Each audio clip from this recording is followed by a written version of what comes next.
Hello everyone, thanks for stopping back to my channel. As promised in my previous video about my war belt slash tactical belt setup, I wanted to just cover really quickly my belt setups for USPSA shooting.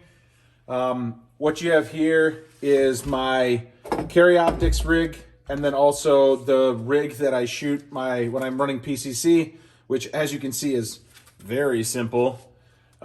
First, let's just talk about my carry optics rig really fast. What you have here is everything I have is from Double Alpha Academy. I think they make a really good product. I really like their inner belt. Their inner belt is very, very thin, and I really like that. It fits well through the belt loops. I pretty much always wear 511 pants or shorts, the Tacolite Pros. Yeah, it fits well in there. I can wear a thin belt underneath of this inner belt to keep my pants in position. Then I just wear this belt to help position the outer belt and keep it tight. So I put that belt on and put the outer belt over. I got it kind of indexed, and I position it somewhat this way on me, so I keep the joint in the back and just out of the way, nothing to snag on, in the front of my body while I'm using it.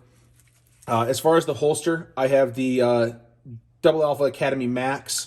I really, really like this holster. It's about as close to like the feel of like a race holster as you can get from a legal carry optics, cover everything just below the chamber kind of, thing like that. That makes it a legal holster for like carry optics or production. And what I really like about this is I can tighten this down. It grips the trigger guard. The gun's locked in there. It's not going to come out if I bend over or setting up a steel or something. You're at your club match and you're trying to reset everything. No big deal. The gun's locked in. When I get the make ready, I just roll this back out, and then the gun is essentially just sitting in this holster. It's very, very free. If you watch my videos, I've established through a lot of dry fire practice with this holster a very, very quick draw to first shot on target. You will see I did have to modify this with a rotary tool slightly. That allows for the aligned tactical takedown lever that I run on my 320s that I shoot. But I really like this. It's very stout. This thing doesn't move when it's mounted on my hip, and I just really like the feel of this. I like the way I can get a really, really fast draw out of it, and I like the rigidity of it when applied with this belt. As far as mag pouches go, I don't run a magnet. A lot of guys do here, or a separate magnet. It's just really not for me. If you're going to use it to load, it's always in some sort of orientation that I don't really like, etc. Sometimes a stage plan could call for it, but usually I try to plan my stage so I don't stow the mags if I don't have to. And I can usually just grab one to reload off the table again on our way back through, like you saw in one of my previous videos for a stage that we had.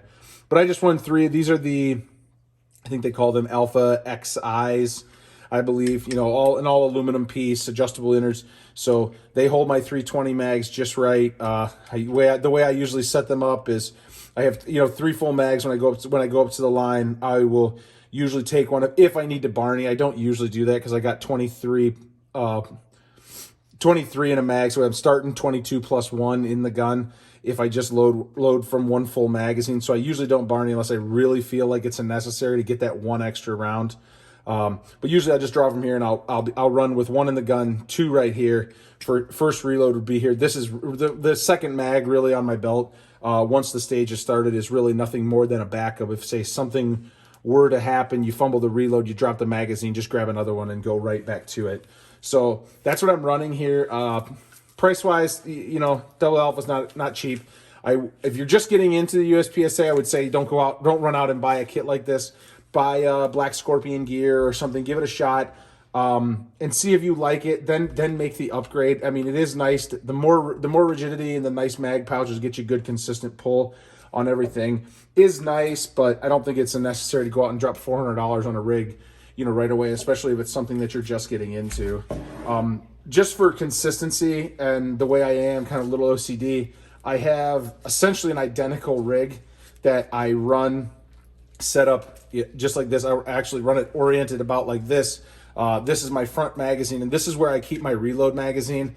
I'll run a 35 rounder in here for my PCC. This is for my SIG MPX, and run a 35 in here. I'll come up to the line to start the stage with my 41 round in here, and this is where I'll just load from. And then some guys would completely just eliminate this holder and just come up with that one in their belt. I like having the holder just so I'm ready and I don't have to dig it out of a pocket. But yeah, essentially my reload magazine is coming from right here, basically dead center in front of me. It's just left hand comes down, grab up into the firearm.